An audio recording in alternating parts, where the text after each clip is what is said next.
Is Harry here? Oh, heard that nice and loud. If I could have Harry move, and is Jonathan here or no? Harry's not here. Harry is not here. Is Jonathan here? Yes. Okay, so if Jonathan can move and Cindy Lee could second to receive the minutes, last minutes. Pardon me. I am fired. I'm fired. We have to move the agenda first, right? Okay. I was going to skip over it, but whichever you prefer. Okay, let's go back to the agenda so we don't screw this up. And Jonathan is here, so if he could approve the agenda, move the agenda, and if Cindy Lee could second it, and all in favor? Sorry, Mr. Chair, Cindy Lee is not here. Cindy Lee is not here. Okay, wipe that out. Okay, so Erica for seconder. I will.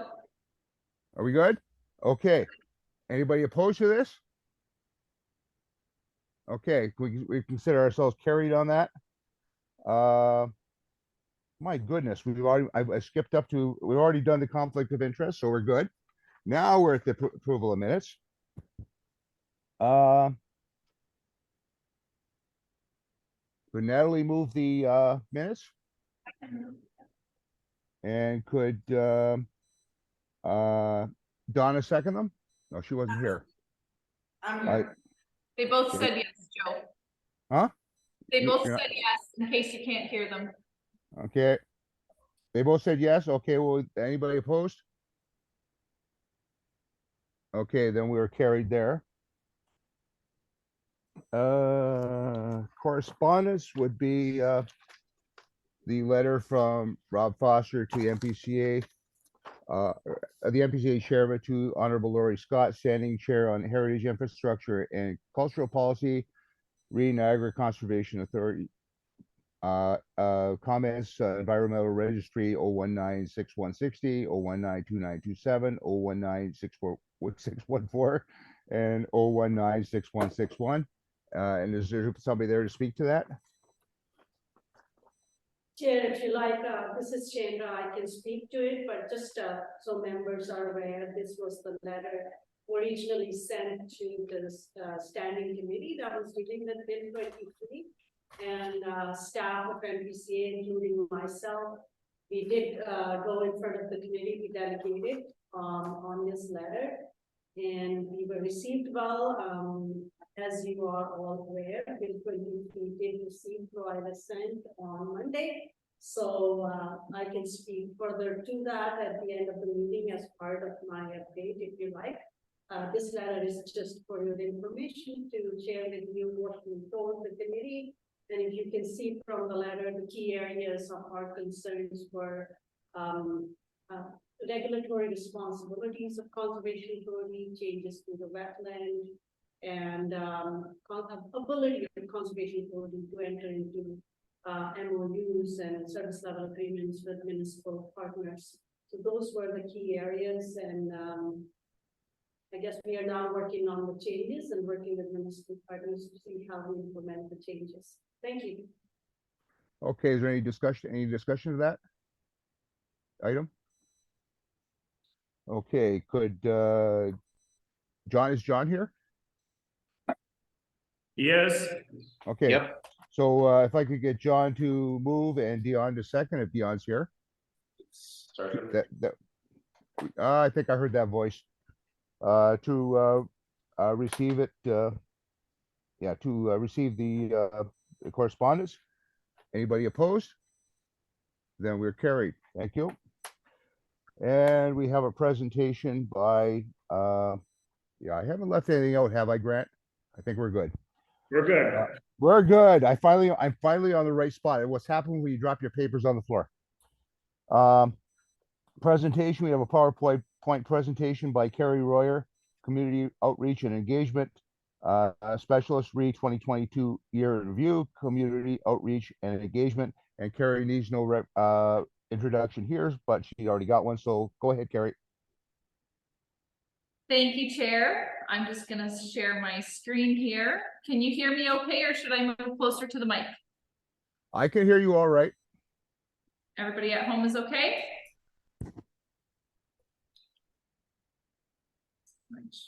We're good.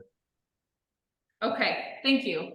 So thanks everyone for coming tonight. I'm just sharing some of the good news stories of the work that myself and some of my colleagues have done with respect to community outreach and engagement in 2022. So this is sort of through the eyes of my life here at the NPCA.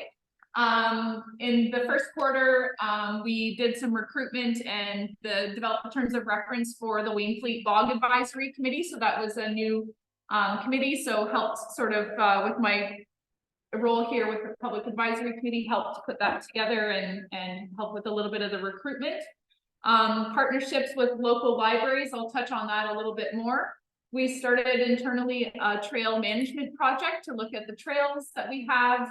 This is obviously a huge draw that many people use our conservation areas for. So looking at those, all of them all together, and where we can make improvements to visitor experiences and things like that, wayfinding and maps and lots of different elements. That project is a big snowball. We participated in the Birds on the Niagara binational event on the Niagara River. Participated in the Niagara Outdoor Show out in Fort Erie, and we joined the Greening the Landscape Consortium that the Vineland Research Center is putting together on how we improve the quality and the survivability of trees and other green elements that are added to the landscape. So it's been really interesting, lots of work with our fellow municipal partners, and lots of great research being conducted on, you know, once you put it, or before you put the tree in the ground, put the best kind of tree in the ground, and that, you know, will have the best chance of survival and ensuring that the money is spent responsibly and all that stuff. We started some work on the Cave Springs Enhancement Project, and we participated in 2 projects for year-long projects at the Niagara College Ecosystem Restoration Program, providing students with real-world experiences to learn about those, you know, real-world examples of their restoration program. So one was the E.C. Brown Conservation Area out in Welland on the Welland River, or I guess it's technically Pelham. And also we did a collaborative one with the city of Welland was creating a new fire hall, and they had to do some remediation work at the fire hall site because it was a previous industrial site. And so the students did some research on how they could naturalize the berm using native wildflowers as opposed to just putting in mown grass on the berm. The fire chief was actually the one who reached out and said that they wanted to do better by nature and by the environment by doing that work instead of just doing the standard mown grass. So it's great examples for the students. So the partnership with the libraries, one of the things that we've done to try to improve that connecting people with nature part of our strategic plan is the Nature Plus Pass loaning program. So this is administered primarily by Alicia. She makes connections with the local libraries, and we loan out our Nature Plus Pass so that people can go to the library and borrow the Nature Plus Pass and access areas like Balls Falls for free, and then bring the pass back to the library. So it's a nice way of allowing people that may not be able to pay for the site fees an opportunity to go to the library, borrow the card, take it out, and then use the sites. Which libraries are included? Which libraries are included? Alicia probably knows better off the top of her head, but I know Pelham, All of the municipal libraries, there's 4 classes at each municipal library across Niagara. We also all of them now. Niagara College University's libraries to encourage students to attend our parks as well. Excellent. I didn't know it was all of them now. That's great. Yeah, so that's one piece.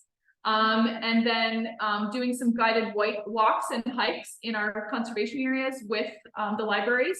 And some of them are on their municipal sites as well. So sometimes we've done hikes at the Merritt Island Trail and just trying to make that connection with, you know, when you're out for a walk, you can be listening for birds and looking at the trees and just kind of trying to encourage folks to do that more often. So family activities, hikes and walks, and then some presentations as well. They used to be in person. We've been mostly doing virtual now, but we'll likely go back to in person again. and things like the benefits of using native plants and how to help local pollinators, things like that that are of interest.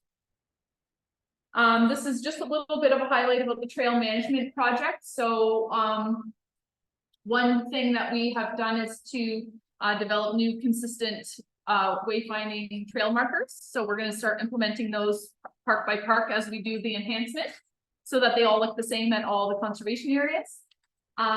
Bit of workflow improvements in terms of when things are reported by the public in terms of incidents. So we created a trail incident reporting app for our trail ambassadors and other volunteers that are out walking the trails. If they see a garbage dumping or a washout in the trail or a downed tree, they can report it using this app, and it actually provides a specific geolocation for where that incident occurred, so that our staff aren't wandering around 40 acres of rockway looking for a downed tree. They have a specific point of where they can go and find it and deal with it. So that helps with workflow a little bit, and it also puts it all into one database so that they can sort of check off, okay, I've dealt with this one. This one's been reported 3 times, but yes, we've dealt with it, instead of the system before was mostly through phone calls, and then it was, yeah. So some internal process improvement there. And then we're working on doing trail ability ratings for each of our conservation areas. So that looks like measuring the width of the trail and the difficulty of the slope, and how many obstacles there are. And the whole point of using trailability, which is something that's put forward by the Ontario Trail Council, is trailability gives the user as much information as possible, and then they decide whether or not they would like to use the trail. We're not going to say, oh, this isn't appropriate for somebody with a cane. We give them the information, and then they can make choices about if they think that their abilities are appropriate to use that site. So it's a little bit more than saying, you know, this is wheelchair accessible, this isn't. It's just a little bit more of giving more information to the general public. And then we're going to be updating all of our maps to improve wayfinding and improving visitor experiences. So that's just a little blip about the trail project. April to June are extremely busy. We call April Earth Day month, because that was when we get the highest volume of requests for speakers and staff to come and visit schools and all kinds of, you know, help with cleanups and things like that. We also this year attended and participated in the Niagara Region Climate Summit, the Niagara Children's Water Festival. We did some community engagement work for the 2 Mile Creek Conservation Area. We had the St. John's Trout Season Opener. Port Colborne Conservation Club hosted their annual fishing derby. So we provided a bit of a donation for the kids that were participating in that. And then we also attended Mother Earth Day and hosted Hawk Watch, a beamer with our friends and colleagues at the Niagara Peninsula Hawk Watch. To be clear, this is not all my work. It's collectively our staff, but these are the sort of touch points that I'm aware of. When it comes to community stewardship, inspiring the next generation of natural leaders, tree plantings, corporate volunteering, pollinator gardens, invasive species management, and wildlife boxes. We host plenty of tree plantings, pollinator gardens every year. I haven't put the full counts together. I have to do that soon for our annual reporting purposes, but lots in the spring and lots in the fall.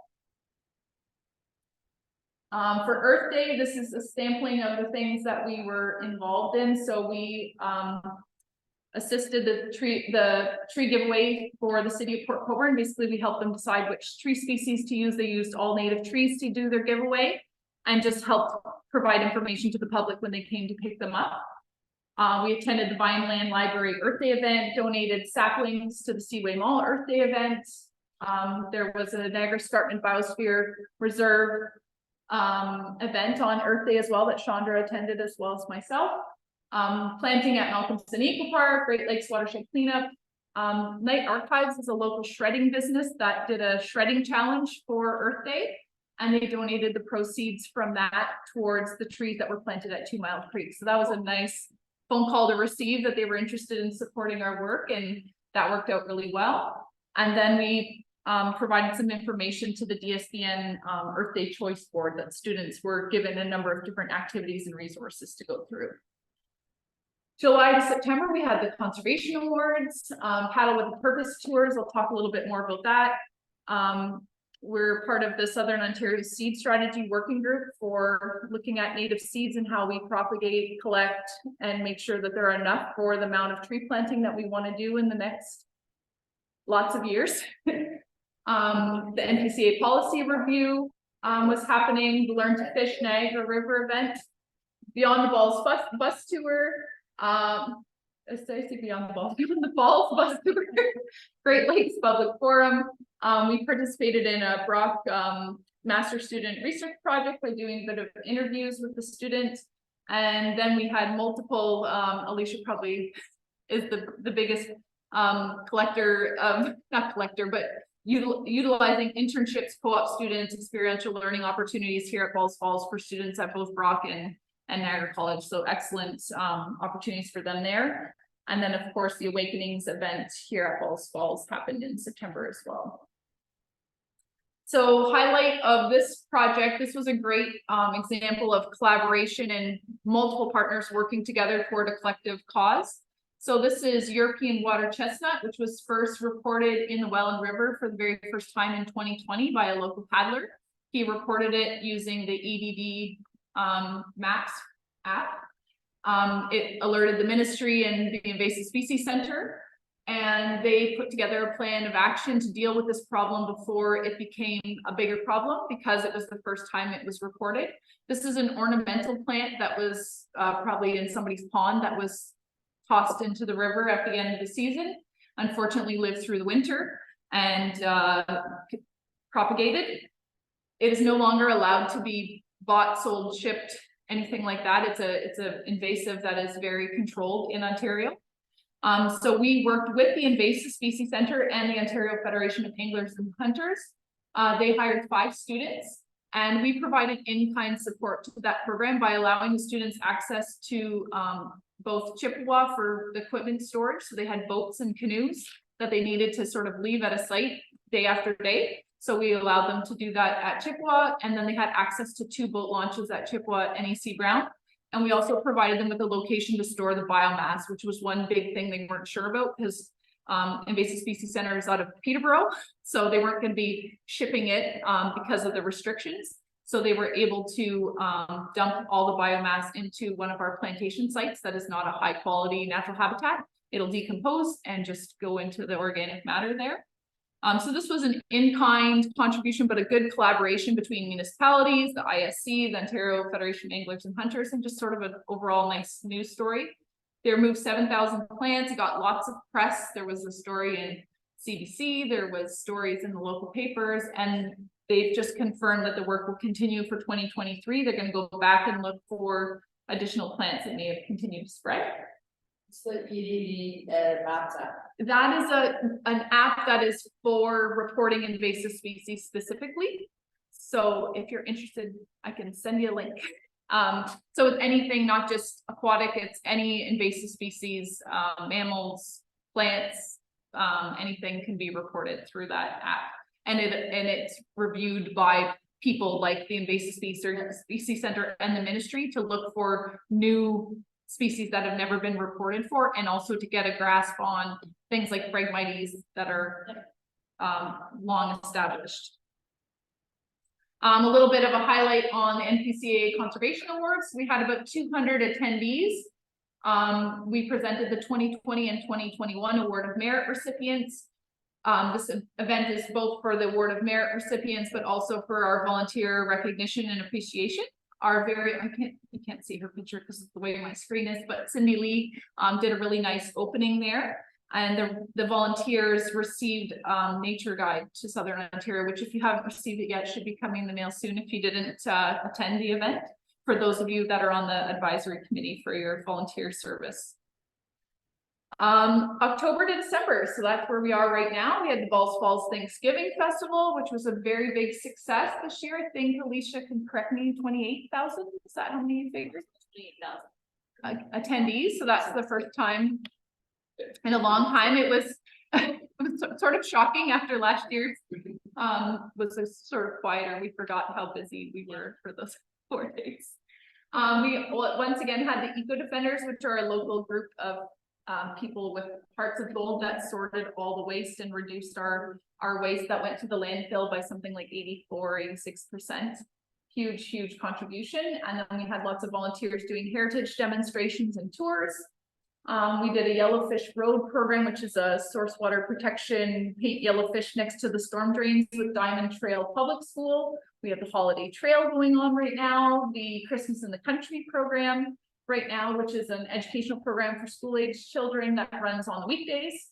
And supported the Green Herons, which is a local little community group of kids that run, the lady runs a forest school out of her home. And they built, I think, 12 bat boxes during Bat Week, and they made this cute little video about the bats and why we need to protect the bats. And so we provided some of the materials for that.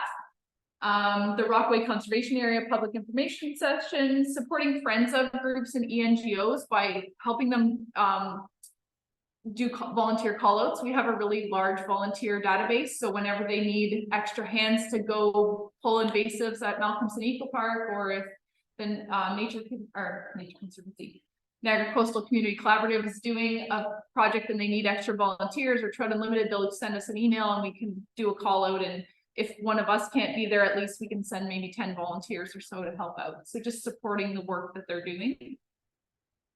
And then when it came to the Public Advisory Committee, we had things like planning policy review, the land securement strategy, and sharing information to your sectors, groups, and communities, which is really important for our communication with the general public. And then some of the responses and the input that you provided through the discussion paper helped with some of these pieces. So things like updated mapping products. There was some comments about the need for updated mapping. So we have a new 1 meter contour digital terrain model, which is extremely helpful. That actually allowed our staff to click a button to get the slope of all of our trails rather than have staff going out measuring with the measuring tape. He did it in 10 seconds, which I was completely blown away about. I thought that was going to be a huge project. And then things like third-party review for services and fees, and input with the policy review. A lot of that information went in to help our staff with that. And just a little bit about our volunteer programs, things like heritage demonstrations, events, community stewardship. This group in the photo up on the left there, the one gentleman, Dan, lives close to the Wainfleet Wetlands Conservation Area. And he goes out every week and collects broken glass that's left behind from party goers from probably 20 years ago that is all over that site. And he had a group of scouts come out one day. We hooked him up with the scouts, and they came out and they filled those garbage pails full of broken glass. And he said it's just the tip of the iceberg. Like, there's just so much out there. He walks his dog, so he likes to make sure that his dog's not going to have cut up paws. So these are the kind of people that are out. And in the other photo you can't really see, but there's another gentleman, Brian, that paddles in Jordan Harbor every week and collects garbage bags full of garbage left behind. And so we collect the garbage that he picks up as he's paddling. He puts it all in bags and leaves it in between us and the town of Lincoln. We go and collect it and remove it, but huge help there. And then of course the Public Advisory Committee is a huge part of our volunteers. This is another invasive species management plan. So we talked about the European water chestnut. This is the European black alder, which is an aggressive tree that was growing at EC Brown. And it was growing in what was supposed to be a meadow habitat. And this tree established itself and grew huge within a few years. So this is part of that partnership with the Ecosystem Restoration Program. The students came up with an invasive species management plan and suggested some control methods along with some of the information out there. We received a grant from the Invasive Species Center for $5,000. Niagara College students came out and did some of the hand pulling of some of the smaller ones, and it eventually led to us hiring a contractor to cut the larger. Some of the trees were quite large and were not able to be dealt with by hand. So, and then we had students out as just like last week, there was a geomatics course from Niagara College that came out, and they were doing GPS locations of the stumps and collecting data on how many were there, and they were doing polygons versus individual points to just kind of learn how to collect that data in the field. And then this is just a funny picture that I added. Whenever my mom asks, or her friends ask her what I do, she says that I work out in the fields. And so I laughed when I saw this magnet that said outstanding in my field. And this is a photo from the C Brown project. That is all for my presentation. I'm going to stop sharing, and I'm happy to take any questions if anybody has any.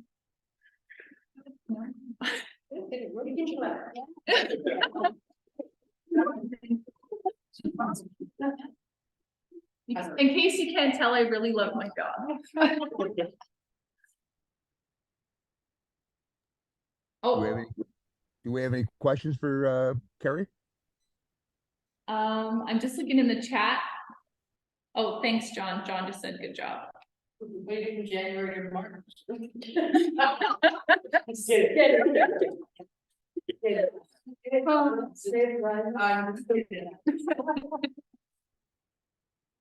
I think we're good to move on, Joe, if unless anybody has. Well, thanks, Carrie, for all you do for us at the NPCA. I was just gonna say, I did get a book in the mail. And Oh, you did get the book in yes, the mail. thank you Oh, very good. much. I was so happy to see you. You're welcome. Thanks, Joe. Okay, and we need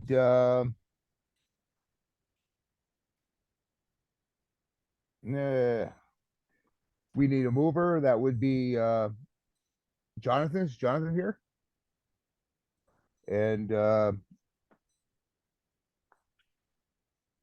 Tracy to receive the Carrie's presentation. Anybody opposed? He just said he needs a seconder to receive, so if you just have to say yes. Oh. Unless you don't want to receive. Yeah. Yeah. She said yes, Joe. Okay, so we're all good to go then. Anybody opposed? Then we can consider that carried. Where are we now? We're on to consent items. The policies for administration of regulation 155/06 and the Planning Act, May 1st, 2020, review and procedural manual, phase 2, discussion papers, engagement summary, report, note the final NPCA document and the NPCA planning and permitting document are available at the following links. So lots and lots of stuff. So is somebody going to speak to that? I can just briefly speak, Chair Joe. This is in front of you as a consent item because it's a mega project that staff just completed. And it was approved by the board at the last meeting. So we thought it would be important to have it here for your information. NPCA's policies and procedural manual is now final. It's available to stakeholders, and it's a much improved document. I want to thank the Public Advisory Committee for your continuous support and input through the process. And your input certainly made our engagement process really robust. There is a massive engagement report attached to your agenda on the engagement summary of both online survey and how people commented on it. There was a lot of interest in this project. And then the stakeholders who consulted through in-person meetings or virtual meetings. Also available for you is the links to the policy document and procedural manual. It was a very compact process for NPCA staff. Generally, these type of things happen over the course of 2-3 years in other conservation authority. Somehow we pulled it through because that was the board direction, and our board wanted to complete that project, by the end of this year. So it's done. What was produced was we started with a full gap analysis of the previous policy document, as you know. And through that process, we also, in the first phase, did a review of best practices among other conservation authorities and other areas. And during phase 2, we produced a series, 2 discussion paper, one on policy themes, and the other was on buffers. And that all informed the development of the policy document. What's new, and it's helpful both to the industry and private sector stakeholders and to our staff, is the development of a procedural manual that has the tools and guidelines for how decision are made on certain things and what to plant, and what should an EIS look like and water balance and all kinds of things. I think we have a pretty good policy framework in place now for staff to make decisions and industry to follow. As you know, Bill 23 has just come on and we're waiting for all the regs to be put in place. Maybe 6 months later, we may need to make some required changes, but I think we have a pretty good document in place for next year. So thank you for your input, and please, when you have leisure time during Christmas, pull the documents and read them. They make interesting things. So thank you. Any questions? Any further discussion or questions or comments for Chandra? I don't see anything, Joe. Okay, so moved by Erica, pardon me, moved by Natalie, seconded by Donna. Okay. Are you good? Okay. That the following documentation be received: policies for administration, Ontario Regulation 15506, and the Planning Act, May 1st, 2020, review and procedural manual, phase 2, discussion papers, engagement summary report, and BCA policy documents for the planning and development in the watersheds of Niagara Peninsula Conservation Authority, November 18, 2022, consolidation, and NPCA planning and permitting policy manual, November 21, 22, be received. Any objections? And we are carried.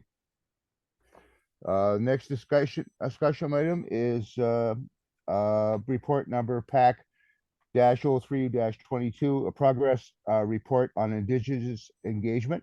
And I believe Chandra is going to give us a report on that. So is it you, Alicia?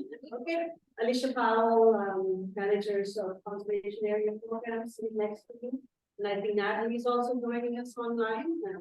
These are the people who write the agenda on this issue. So go.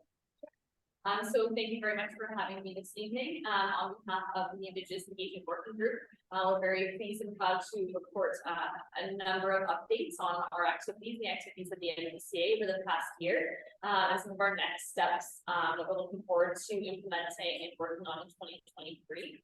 The NPCA for many years prior to 2022 has been engaging in relationship building and collaboration with various local Indigenous peoples and groups. For example, the Children's Water Festival that takes place every year here at Bulls Falls always incorporated an Indigenous Voices station. And the work and engagement of Joe Paquette, for example, leading that station, is remembered by many staff and students and children from across the watershed and the work that he had done. So we recognize Joe and his contributions as well. Beginning in February 2022, following our strategic plan development 2021 to 2031, we have developed a cross-organizational working group that includes members of the NPCA of the organization from across various departments, which is really phenomenal to see such a group come together to kind of work as a liaison or an advisory group for the NPCA and working with Indigenous communities, and to establish an outlook and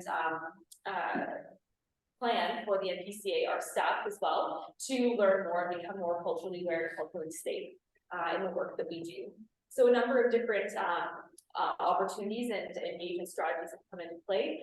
For example, here in the Center for Conservation, just outside of the doors here, we have the Métis Sash display, a presentation that was gifted to us recently, and Carrie and I have just looked over that. We've had the description of the sash and the presentation translated into both French and Michi. We've implemented a traditional Indigenous opening to NPCA-led events, and again, just outside of this building here, we have our NPCA land acknowledgement on display, and some new signage that was actually really, we were fortunate to be working with Cindy Lee in establishing for many of our events and working with, actually a couple who booked their wedding here at Wills Falls to have signage, providing land acknowledgement outside of their wedding venue, and welcoming folks to their wedding here at Wills Falls. So we're really excited for, some of those grassroots opportunities to arise. Here at Wills Falls, I feel like I keep mentioning this site, but it's a place where the Niagara Regional Métis Council holds many events and programs. So we're really fortunate to host the summer camping adventure for families, and actually this weekend, the holiday party will be taking place here in this very room. So working with partners in offering opportunities to engage on our sites, and of course our educational programming and signage here on site at Wills Falls works to continue to recognize Indigenous knowledges, histories, and features. Very fortunately, our team worked with various Indigenous groups and peoples in delivering the first Reawakening All Our Religions event. We've partnered with the Niagara Folk Arts Festival and Kendrick Lennox Indigenous Consulting to provide an opportunity for participants, people from across the region and the watershed, to come and engage and learn more from Indigenous leaders and elders and community. And we led 2 row walks here, myself and Elder Dave Bay, took folks along our trails and interpreted the site together, which is really phenomenal, and I'm very privileged to be able to participate in that. We held a really phenomenal event, Indigenous Stories by the Fire, on the Saturday evening, and we had Indigenous youth, children, leaders, elders come and share their knowledge and their story voices, dancing and singing around the campfire here at Wills Falls. Phenomenal. The MPCA continues as a significant partner with the Niagara Peninsula Global Aspire Geopark. We'll be receiving designation very hopefully in spring 2023 from UNESCO as a global geopark here in Niagara. And part of that group, we have an Indigenous working group committee on that team. And that group helps to advise on how we interpret our region, how we interpret the geopark. And so the MPCA will continue to acknowledge Indigenous histories and features on our sites through signage with the geopark. And of course, just last week, the MPCA completed Indigenous awareness training right here in this very room. So we continue to educate our staff on site. Of course, we continue to support various community events and programs that take place across the region and across our traditional territories here by participating in things like the Friendship Center's powwows and community days with representation there. So Carrie and Natalie represented the MPCA in a number of ways there. And of course, we continue to prioritize Indigenous voices and knowledge on various working groups and committees here with the PAC, of course, and recognizing representation on the weekly log advisory committee, for example, and engaging with all Indigenous folks on various projects for consideration as we continue to plan and to change policy here at the MPCA. So just very briefly, we're looking forward to 2023 with the working group. We have a lot of work ahead of us to establish an action plan and Indigenous engagement guidelines that the MPCA will be following into the future. And we recognize the importance of prioritizing that. So we're developing our work plan right now for 2023, and we look forward to continuing to report really great news of engagement and steps towards reconciliation to this group. Thank you.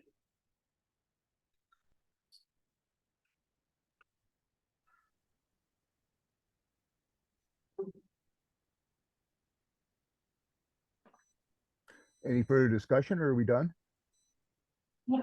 Yeah, we've done. Any questions? Go ahead. Looks like we have questions, Joe. Oh, you're not done yet. Okay, No, I said, it looks like we have no questions. we have no questions. All right, if I could get Tracy to move that and John to second that. Would any objections to receiving that? Then we should be carried. The report, PAC 03-22, reprogress update on Indigenous engagement initiatives be received. Okay, we're good on that one. Okay, the next one is feedback and input on the next term of the Public Advisory Committee brainstorming. And Chandra is going to facilitate this. Go ahead, Chandra. Thank you, Chair. Looks like staff have been doing all the talking, so it's your turn now. This is your last meeting, as you know, and we are so fortunate to have worked with all of you. I'm hoping some of you will come back, but I just wanted to take this opportunity to first thank you and also seek input on the next term of the Public Advisory Committee. We are for sure going to have one. It's the value of the committee, we think. Personally, from my perspective, I have been watching it since I came on board. As you know, I started at NPCA in 2020 and COVID hit. I only had one meeting with you in person, and then it was all virtual after that. So the four things personally, I want to kickstart the conversations with my observation and things I would like to see, maybe 3 or 4, and then we'll go around the table and give you an opportunity to give us your suggestions, so that when we develop the next term of reference, we can take those suggestions in consideration. For me personally, I think it's important for us to establish some sort of communication channels with municipal environmental advisory committee, where we have within the municipalities in with our committee. And I think that's very, very important. I think the mandate of the committee and how input is received is there is some improvement to be made, because for sure I think we want to, and along that process, maybe we need to look at how this committee reports to the board, and how information gets to the board, because we will have a new board, we'll have a committee. In terms of the term of the committee, I do think, to be consistent with the municipal council and our board, we should have a 4-year term. Members come in, and they can have a staggered, like. The municipal, they work so well. Sorry. Hold on, I was gonna say something. And then finally, I do think we need a vice chair on this committee. So we are not in a situation like we were this year.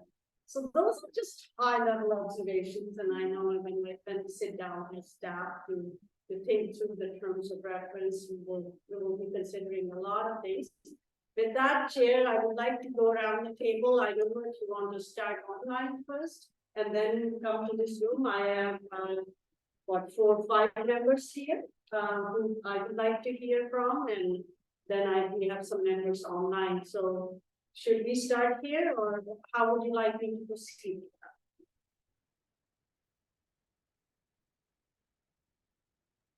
Joe? Okay, I'm sorry, my audio isn't very good here, so I wasn't quite exactly certain what I was hearing. Would I understand you have some amendments that you like to do early now? Chandra suggested a few changes to the terms of reference when they're reviewed in the new year by the new board. Uh-huh. Some of the things that she mentioned were better communication channels between the municipal environmental advisory committees and the PAC.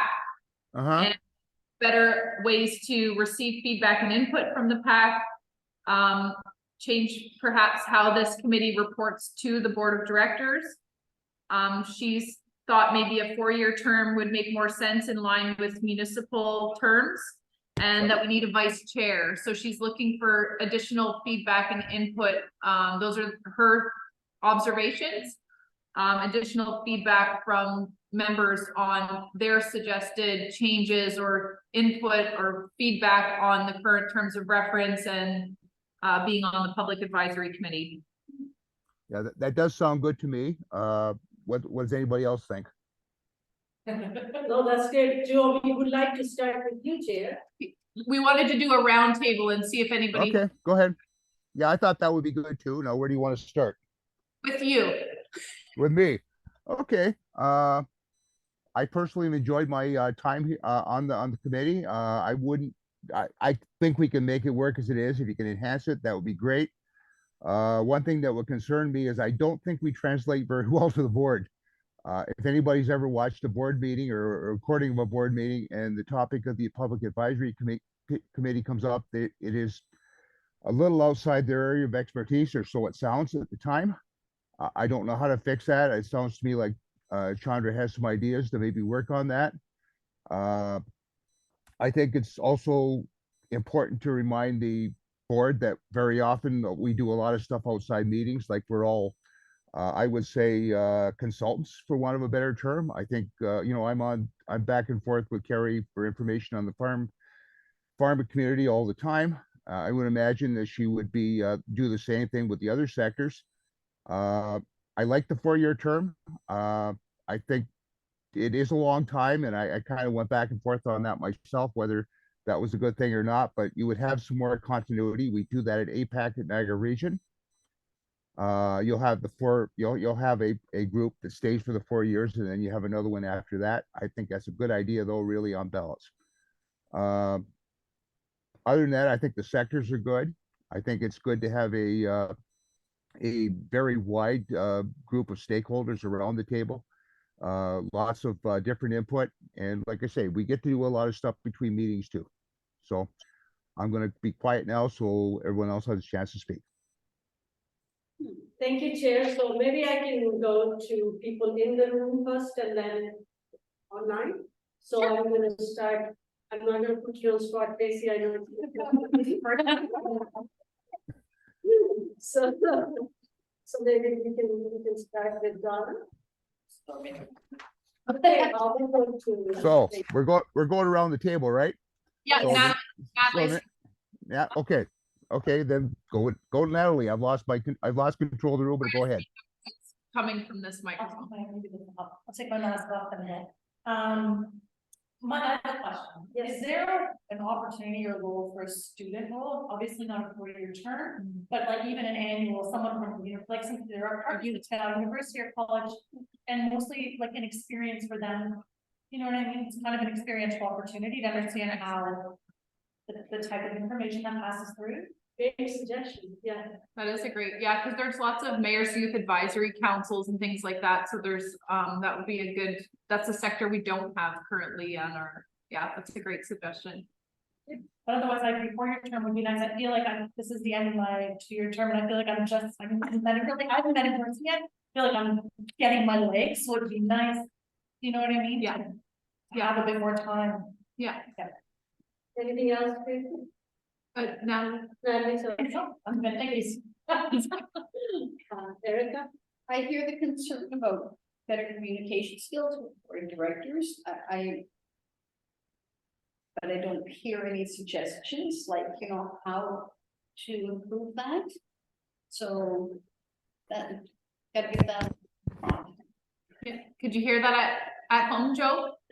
I did not hear a thing. Oh, Erica said that she agrees with the need for an improved communication with the board, but that we're not sure how that looks yet. I am not either. But when you see a board discussion on PAC, it's outside their area of expertise, so it sounds. They're outside their area of what's the word I'm looking for? Experience. Thank you. Anything else, Erica? No. Oh, thank you. Donna? I'm the person at large and I struggle with the person at large, right? I'm like, who am I supposed to take this back to, right? Right, I'm not, that's you know, a hard I thing, don't have a Twitter following of 300,000 people. So, and I always try to speak about, knowledge and technology transfer, right? And so, who else is, and I'm also not a fan of reinventing the wheels, right? Or setting up new groups and new committees and new, so who else is out there that should be linked into here, right? Chandra mentioned the environmental committees for all of the various agencies, like, so maybe there's a regional chair at large from each municipality or something, right? Because we do a lot in Niagara Falls, we do a lot in Welland, we do a lot in Portland, but I don't ever really go to Grimsby, right? So coming from Grimsby, it's like, West Niagara doesn't exist, well, we're still here. And so, maybe it's a regional version there, or, we work with the forestry group, what are they called again? Anyways, like, what other groups are out there that you can pump into? And the UNESCO World Heritage people are part of that. Like, so who else needs to be represented on it? I think it needs a broader spectrum of people so that you have better input. You talk about the multicultural center, right? So maybe somebody from multicultural center should be here, right? We have developers, we have landowners, we have agriculture. You could have more agriculture, but those are kind of my things, the 4-year term, but terms of term, right, you know, less work for you guys, but you know, who needs to interview people every 2 weeks? Oh, and then I guess the big kind of concern is we really want our input to be more, right? You know, that's a lovely presentation and that's a lovely presentation and you guys do great work and we know you do great work. And, you know, we got to be part of the strategic planning process, which was excellent. But we really still want to do more upfront, right? I think my value comes from the upfront stuff. It's like, who are you missing? And, you know, it just needs to go through my brain to go, oh, no, wait, this connection didn't get made, or, oh yeah, this isn't it, or don't forget, this is the reason, not the little tiny detail stuff, right? Like that's kind of what we're supposed to be here for, right? We're the sober second thought or the sober first thought, not the sober act thought, right? So it's that comment that I want to make sure it's captured. Thank you. Thanks, John. And that's my mother's result is unfortunately. Yeah, that's a requirement for next town members, no mother phone. No, Yeah. thank you, Donna. I think to your point, that's a great, there's so many like, You know, you just looked at 25 different groups in your slide presentation, right? yeah, citizen groups, not just, because we communicate often with environmental groups or whoever's following us on our Facebook page and that sort of thing, but there is lots of citizen neighborhood groups and things like that that could be part of, like, perhaps the public at large person has people that either check in or check out to be part of a communication list from that person or something, right? That it helps you get to a wider audience, because I know that, and I know same with Dion's role with volunteers, like he doesn't have all the email addresses for all the volunteers, so it makes it a challenging role to communicate, whereas Joe has this very specific people to go to, right? Or Erica or Tracy.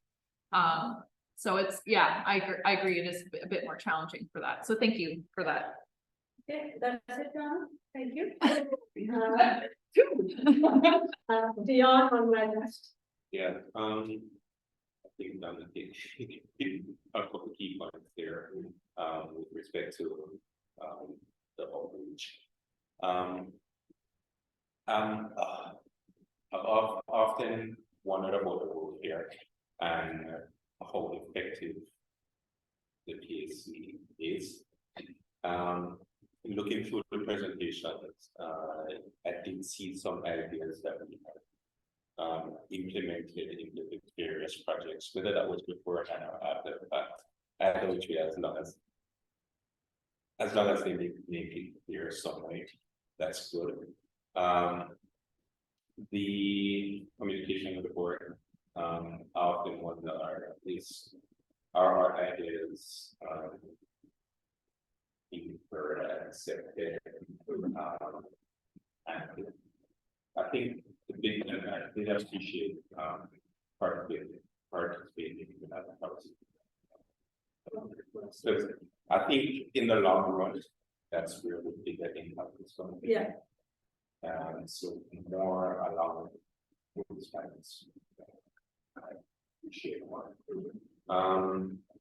The term limits, I can say, just feels like you're getting into the group, right? So I don't know the corridor, all right, but I can't see where I want to something that's there. And as far as outcomes, yeah, definitely so that we're not reach. If anything happens, that's it. But beyond that, I'm pleased to see the direction that we've gone, to be honest. And with the various programs and the constant innovation, I would say,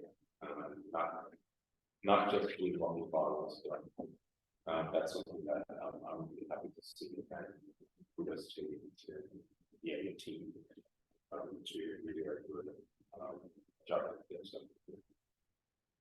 Going forward,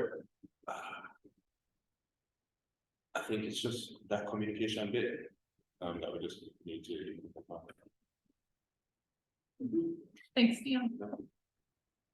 Thank you. Oh, we should get paid a lot of money. Is that right? Sorry, it's the 2023 budget.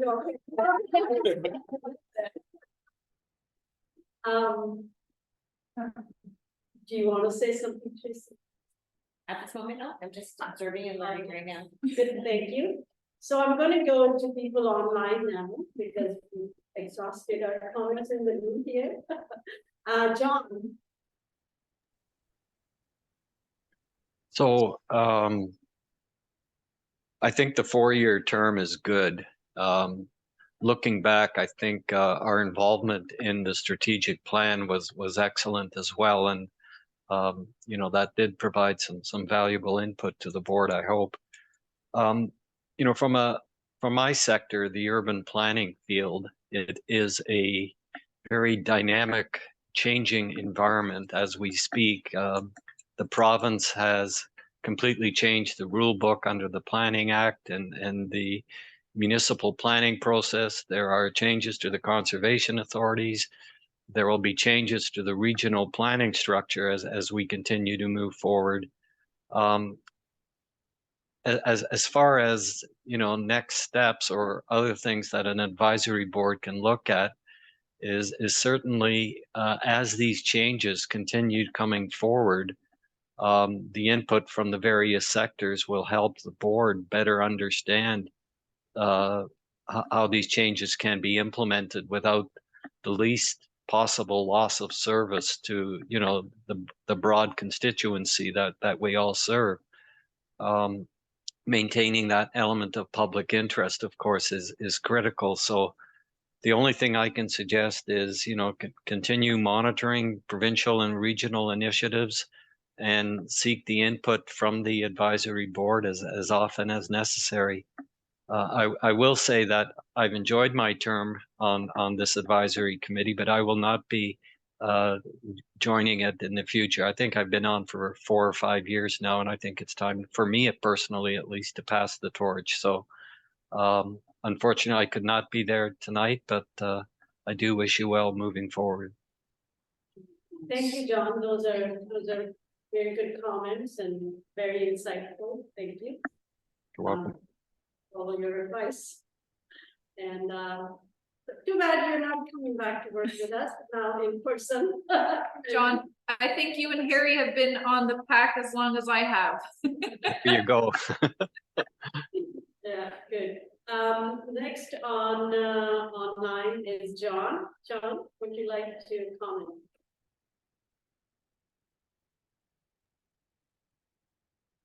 Can you all hear me?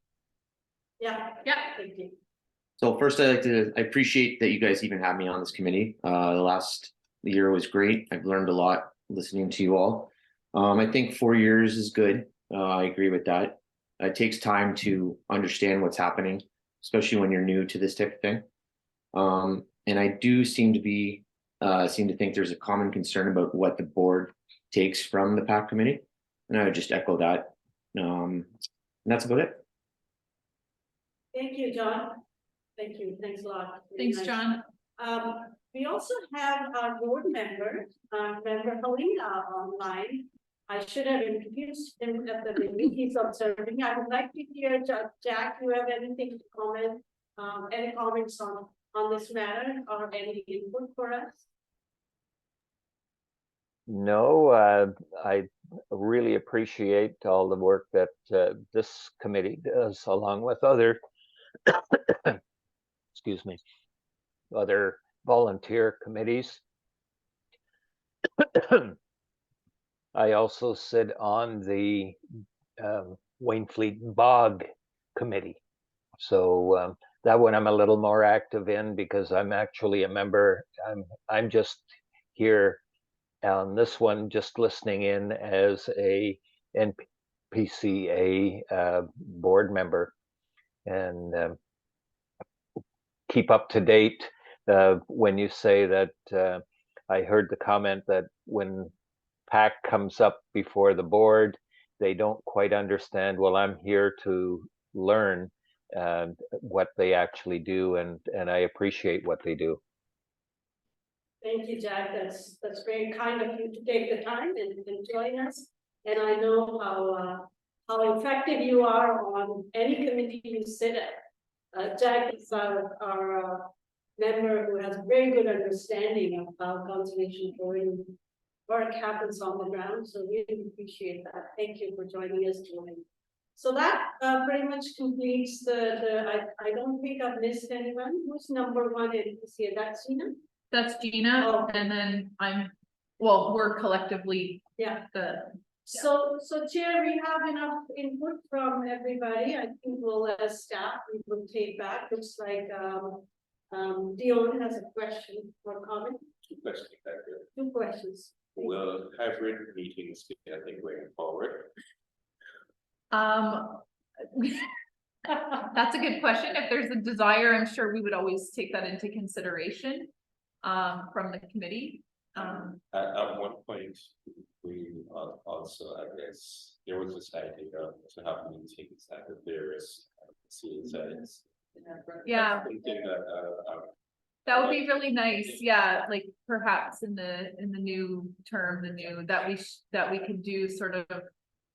Or even in between meetings, have sort of just come walk about at one of the conservation areas or something, just to kind of have a little bit more in between the meetings and get to see some of the conservation areas and some of the projects that are going on and stuff in real. I remember, Donna, when you started, you on the PAC, you said, we want to be put to work. And I remember you saying that as, that, Well, you know. I'm 2 years older now, so. What? We can't use this word hike, we have to just say a lovely walk through the forest. No, what's that term? Forest bathing, Alicia? Yes. Instead of a hike sounds very rigorous. Our grand wants to make a comment. I was just chomping at the bit, folks. I wanted to ask this question and I've talked to Chandra about it too, and pardon me if I'm stepping out or beyond my bounds. I'm wondering if anybody has any thoughts or suggestions, and they don't have to express them now. You guys can give me an email or think about them a little bit too. If there's a better way to engage you people other than the committee structure as it stands. And what I've mentioned to Chandra is that it's structured as a standing committee of the board and follows the rules and procedures of the board, which, Donna is making a funny face, which she has no patience for. And I'm wondering if there's a better way to engage you folks, worrying about quorums and start times and moving and seconding motions and all those sorts of things. Especially now when we have other opportunities or ways of engaging people, is there a better way that we can get your opinion and feedback and incorporate it for the board? Is it not a requirement then? That's sort of just the way it's been established? There is no requirement set in the Conservation Authorities Act for this, and there's also no requirement for every conservation authority to have a public advisory committee. For consistency, your terms of reference is included in our Conservation Authority bylaw, and we follow the same code of conduct and same procedures to be consistent. But Grant has mentioned to me, I'm aware of this fact that we don't have to be that formal in this committee, if we can. So we can, if you're all okay, we can certainly look at what the process looks like next time around. And we don't have to be getting so formal about it. There are a lot of like technical advisory committees and those types of committees that they still expect a quorum or a certain number of attendees, but it breaks up the flow when you have to sort of, do you know what I mean? It doesn't feel as conversational. So we don't have to be so rigid about our rules. That's what I'm hearing. And When process gets more complicated than content, I'm out. like, we're sort of addressing, I think we're sort of addressing. I'll find the person saying Madam Chair or Mr. Chair one more time. that's the tagline. Thanks. That's the tagline. I don't even know if it's, I don't remember. Thank you. So back to Dion. What is your second question? Oh, that was it. Yeah. Great. So, Chair, we are done with this item. You can move the agenda forward. Actually, if you like, there are no committee reports, and I'm next under new business. I can carry on thought. Okay, so we'd like to move on now? Yes. Okay, also, okay. So, as you note, Madam CEO, you are next. CEO Circle update. Joe, can you hear Chandra okay from at home? I'm not well, generally, everything is kind of garbled. Anything that comes like any of the folks at home, I can hear them clear as a bell. Pretty much anything that's happening in the room there, I don't hear very well. Okay. This has to stay plugged into my laptop, so do you mind coming closer to the microphone? Yeah. Okay, sorry to make you stand up like the speaker in the middle of the room, but So, any notes of paper. So, there are several things listed here. Let me first start with what the process is going to be after this meeting of setting up the next advisory committee. I think what we are going to do is for the next term, there is no board meeting between now and February. So our last meeting of the board is December 16th. So staff will take your feedback. We will develop the terms of reference.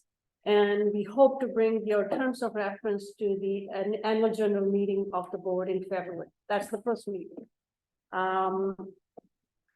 Depending on how we proceed, we would like to put the committee in place as soon as possible, right after the AGM. So we can start, because the next 4 years there are a lot of priority, as you know, through the CA Act, Conservation Authority Act, we have to now do management plans for all of our conservation areas. We have to do a watershed resource management strategies. And these are big projects that I think there is solid input required from the committee. So there is a lot of work coming forward in the coming years. We also have plans for various conservation areas, the whole engagement side. So, I mean, we are going to advertise membership, and the terms of reference will go to the board just for ratification, but we'll start the recruitment process hopefully in January by advertising and going out into the community and laying a process of, selecting people and hiring. So hopefully we can take the terms of reference and membership of the advisory committee to the first meeting of the board in February. The staff are looking at me, what? Are you going to give us any holiday or not? see, that's what I'll be doing in January. So no promises. Everybody is exhausted, I must say. We have worked very hard in the last 3 years. So I want to give everybody some breathing room. So if we don't have a committee pulled together by next spring, please don't complain. That's the plan. I mean, so basically finalizing the terms of reference, advertising, laying the process, and start recruiting members, and then bringing the final membership and the terms of reference to the board for approval and starting our committee. That's what we're going to do in the next 3 or 4 months. That's the plan for the Public Advisory Committee. And like I said, any of you, if you like working with us or didn't, if you are not tired yet of us, welcome to come back and continue to work with us. So that's the advisory committee. Update on Bill 23. I did mention some of it, as you know. There are several changes to the Conservation Authority Act, and there is a bit of a confusion out in the community. What is active now? What's coming forward? So we are going to be bringing a report to the board on December 16th, really clearly laying out what has changed, what is active now, and what requires further, kind of regulations by the ministry. And I can tell you the only change that is active as of now is the change related to ministerial zoning orders and ZOs and the new community housing accelerator that the province has put.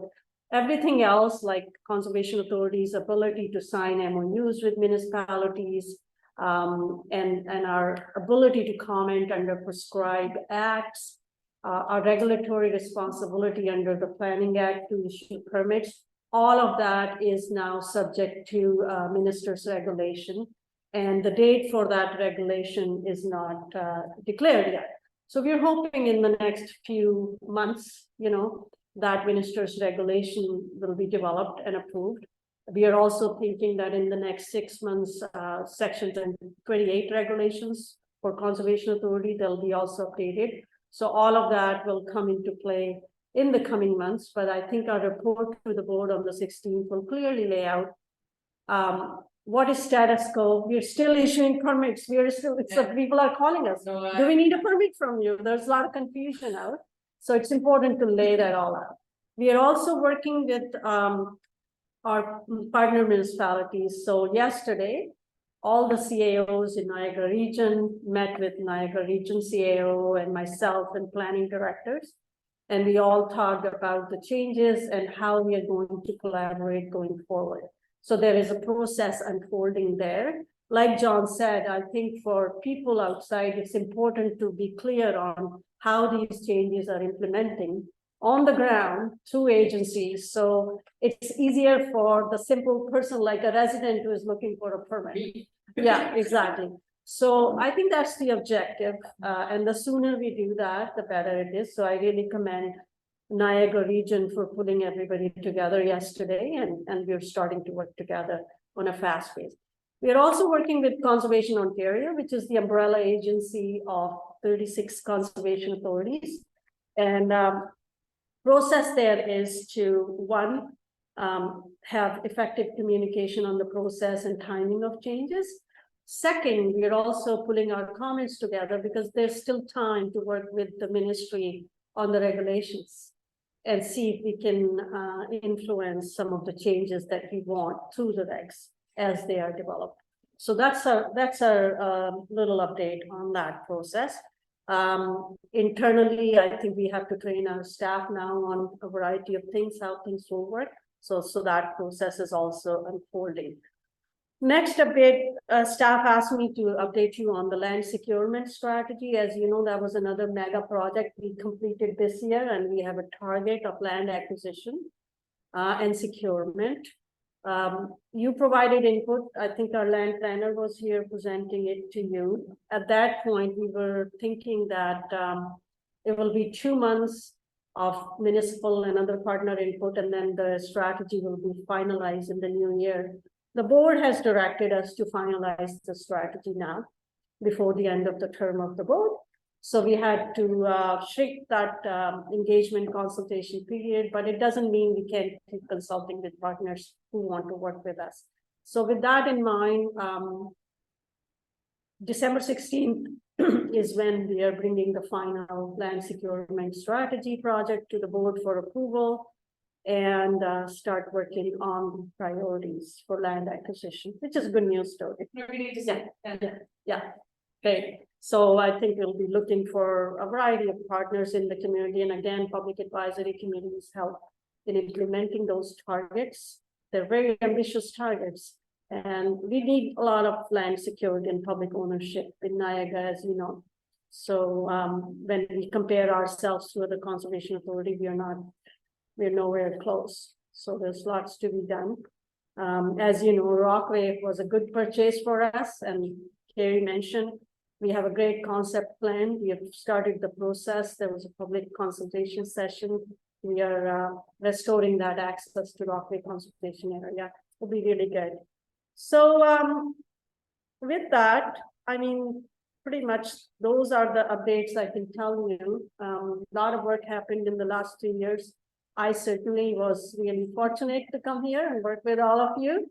Yeah, and it's been a very rewarding time for and we've had our ups and downs. I mean, we're not perfect. We're not perfect. We had our ups and downs. But we carried on with the things that we worked. NPCA has an amazing team, as you already know. I don't have to tell you. I can't take any credit. You take the credit for being there as volunteers. I mean, you're giving us your time. Yes, and staff, our staff will always go beyond the call of duty too. And everybody who works at NPCA, I can tell you now, after working with the conservation authorities for like 23 years, that we are here because we believe in the purpose, and we are all just driven to do good work, right? So on that, I'll stop my my speech and take any questions or comments from you. I just want to thank you. Like, you guys do amazing work, and, you know, I'm not speaking on behalf of all of us, because I haven't talked to anybody else, but I really appreciate everything you guys do. Right, and I'm only joking about the money and ticket and stuff, it's a nice to have, we really don't need something to why, but it's obvious how much effort and how much you guys love what you do, and it comes through to us, right, so, you know, we want to be engaged, because you're engaged, and you're engaging, so, you know, kudos, thank you. Thank you. Thanks, Yeah. Don. Anybody online have any comments? Chair, you can have the motion to adjourn if there are no comments. Just one more. Oh, yeah, there's a comment. Sorry. I'm on. Yeah. You mentioned possibly a big shift in regs. Going forward, is Yeah. that something that the DSC would be able to offer, I guess? That's, Dion, thank you for that question. Dion's question was that the ministry will be working on the regulations and can PAC do something?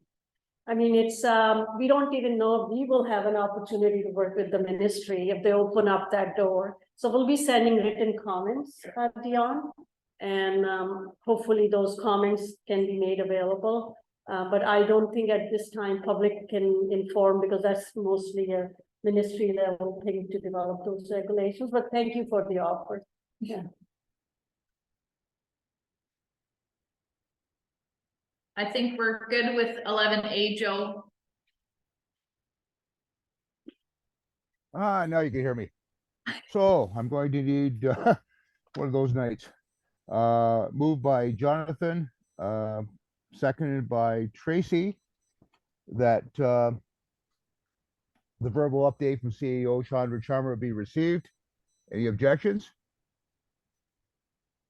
Then we are carried. We all good? Okay. Okay, sounds like a plan. Now we're on to verbal updates from the members. Anybody have verbal updates? Is that John? Have you got your hand up? No, pardon me. That's my little thing. It turns into a little hand.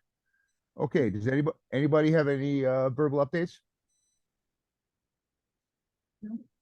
Doesn't look Okay. like- Nobody has any? Okay, I'll just do a quick one. Again, thank the board for allowing me the privilege to be here. And I also like to thank the board for allowing me the privilege of being your chair.